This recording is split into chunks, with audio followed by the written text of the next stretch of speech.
as you see, we're on Grid Autosport. Now, this game was made 11 years ago now, in 2014. And on it, as you can see on screen, there are reverse tracks, as there are in F1 25. But instead of only 3 reverse tracks that are on the F1 calendar, there is 5. I think over 5, but I think there's a couple tracks that aren't on the F1 calendar that you can do backwards. But I've picked out 5 tracks that you can do backwards in this Grid Autosport game. And we're going to do them now.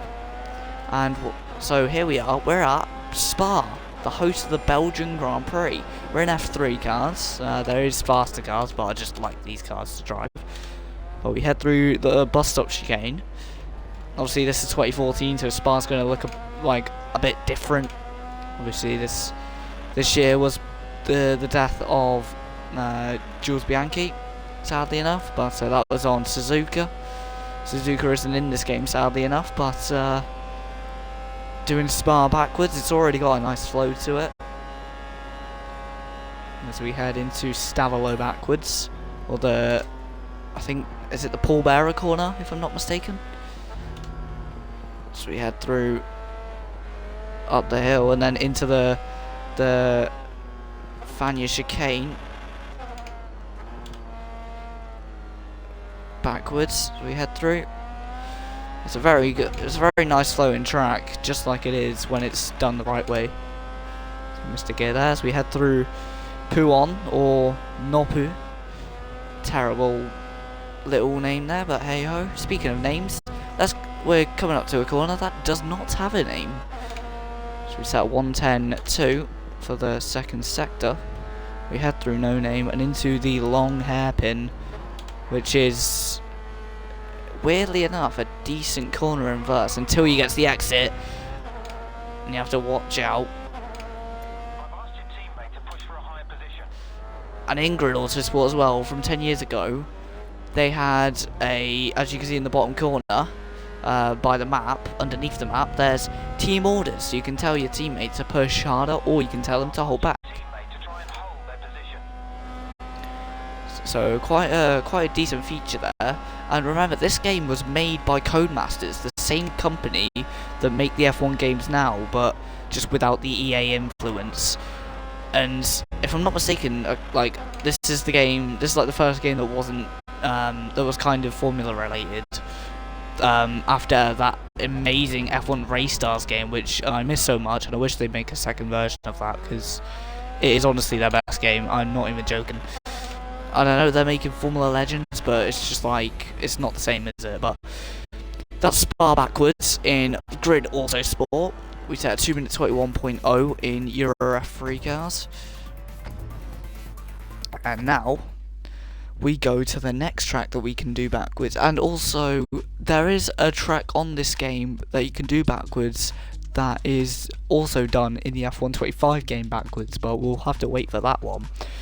But now we're doing the Circuit of the Americas, Austin, Texas track backwards. And yeah, as we can see, you go from the top of turn 1 to the bottom of the last corner, or in this case, the top of the last corner, over the line into the first corner. And honestly, I have to say, this track backwards, in my mind, is quite a bit better. I don't know if it's the version being different, as this is the 2014 version of COTA, maybe even the 2013 version. But I have to say, this version of COTA backwards, absolute dream track to drive.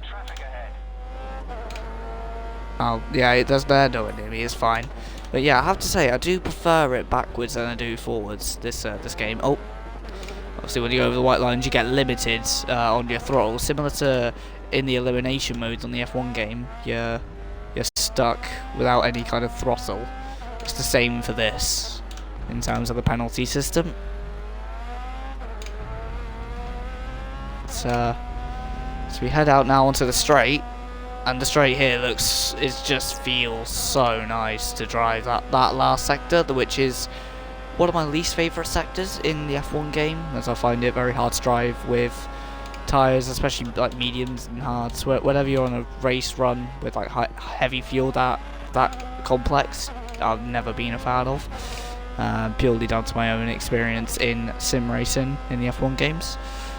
I have to say, in this game, I love it backwards. I still don't like it forwards, no matter the car. Maybe touring cars, it's alright, but I do like it backwards a lot more than I do forwards, as it just makes a lot more sense.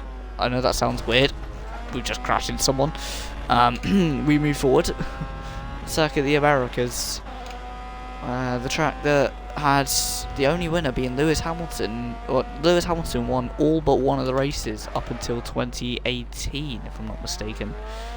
From 2012 when the track opened into F1, from 2012 to 2017, Hamilton won all but one race, which was the 2013 race in his first season with Mercedes in a more uncompetitive car compared to the Red Bull. That's our time around COTA backwards in F3 cars. Next up is a very fan favourite track, if I'm not mistaken, and it is Turkey, Istanbul.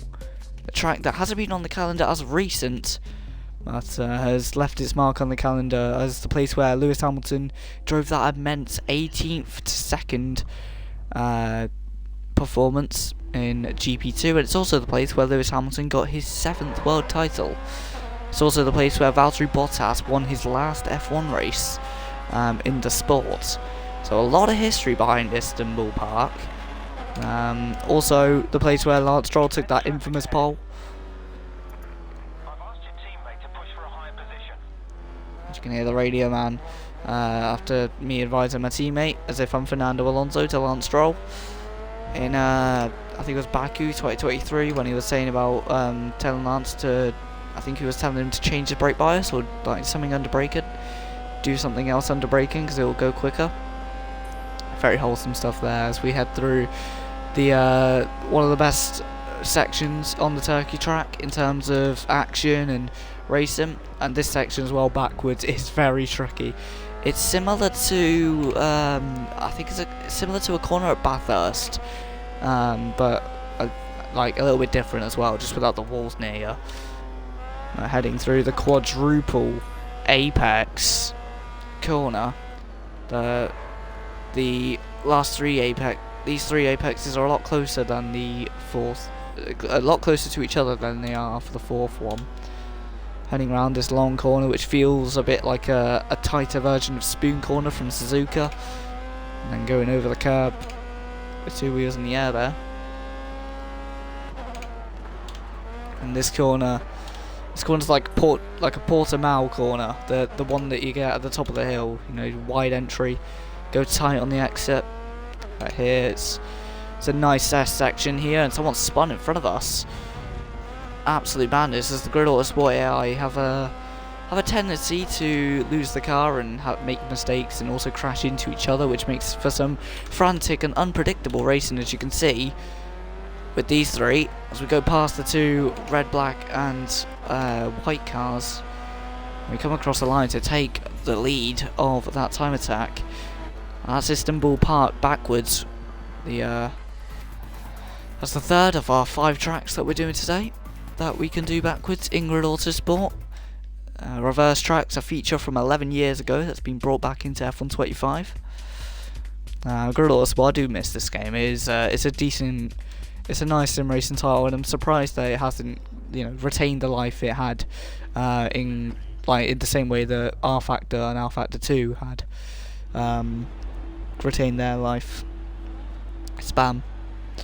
But alas, we move forward, and we are now on a very recognisable backwards track now with F1 25. We have the Austrian Grand Prix circuit, better known as the A1 ring, or the Red Bull ring, or the Ulster ring, I think, I can't remember. The track that was built from the ashes of the airport track in Zeltwijk. And this track, while slower in an F3 car, is still frantic under braking. That corner, those two corners we just went through there is similar to that Turkey section that we just went through, where you're kind of turning, under braking, and then you have to flick it the other way to get it to make the two corners. So we got a hill here, losing the car there, but we head up the hill here out of turn, what would be turn 4, the place where Alex Albon lost his podium in 2020. In his days as a Red Bull driver. He's really coming of age in that Williams seat, isn't he? So we head into this corner, which I always find really difficult in F1 25, but in F3 cars, luckily, not that much trouble. As this being the 2014 version of the Red Bull Ring, there is no MotoGP chicane, which is something to get your eyes around, isn't there? We head through this corner, and we head to end the lap of Austria, which is very much similar to the version in... Why is this a 3-lapper?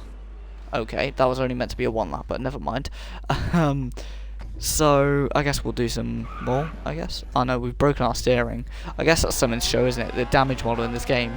You can break your steering, and I'm surprised that this isn't a feature in the F1 games. Damage where it's a bit like the Project Cars games, where you can break your steering, you can break your suspension in a way where you don't immediately retire. And if I'm not mistaken, this is the same game engine that ran the early F1 games before F1 2015.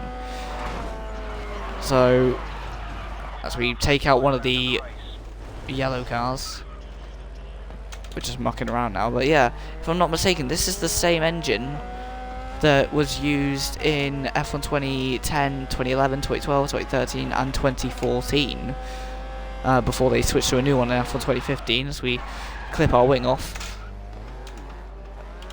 see, because there's a cutscene that's very reminiscent to the, there we go, that cutscene where it's a little bit reminiscent to when you'd have a terminal damage crash in the early F1 games. Like when you'd, and look, on F1 2010, that had this feature as well, where you could see the stats you'd crash, which was always a nice little touch, and it will be kind of like a little thing when you get bored. You try and create a crash that's as high a G as possible, and it's this kind of mini game of kind of like, it's hard to explain without it sounding a bit like mad, but yeah, that is the end of that one. The last track that you can drive in reverse is the Malaysia Grand Prix track in Sepang, a track that hasn't been used in F1 since 2017, which I disagree with, as that track is one of the best, was one of the best on the calendar before it was taken off in absolute agony to me, because I love that track. It was one of the first ones I watched F1 around. Here we go, we can do Sepang backwards. So this is obviously reverse tracks video, so we are going to go backwards. And as you can see, turn 1 is normally down there, where Fernando Alonso broke his front wing in 2013 to end his race in the rain. But the year before, 2013, he won around this track, fending off Sergio Perez, who took an incredible second place in his second season in Formula 1 with Sauber. As we go around that last corner, the hairpin, one of the trademark corners for Sepang, we come into this corner, the corner that may or may not have cost Sergio Perez a chance of fighting for the win. He got onto the wet stuff and slid off that bit there. He went straight on at that section, and it's not a big what if in F1, but it's kind of a small little, you know, what if that didn't happen? Would it be a different result? And it kind of ended the chance of Perez fighting for his win, and it would turn out that he'd have to wait another 8 years for a win in Formula 1, as he would take a win at the extremely bizarre almost track layout of Sakhir, the short circuit, where the lap times were under a minute, which was only the second ever F1 track to have lap times under a minute. The other track having lap times under a minute was the Dijon track in France, which had lap times under a minute in 1983, if I'm not mistaken. Or it might have been 73 actually, I'm not too sure. It was the first iteration of it that was used in Formula 1. That's all I can remember at this moment in time. As we head through turn 3, we've had a bit of a rough lap this lap, so I don't think we'll get first on this occasion. But we've locked up under braking here, and this is the turn 1, turn 2 section. A section where Red Bull drivers, especially in championship contenders, have seen the light and the dark of their championship hopes going up or down at that very section. Lewis Hamilton having an engine failure in 2016, sealing the fate of his championship and making life a lot more difficult in Abu Dhabi, in what should have been a cruise to home victory,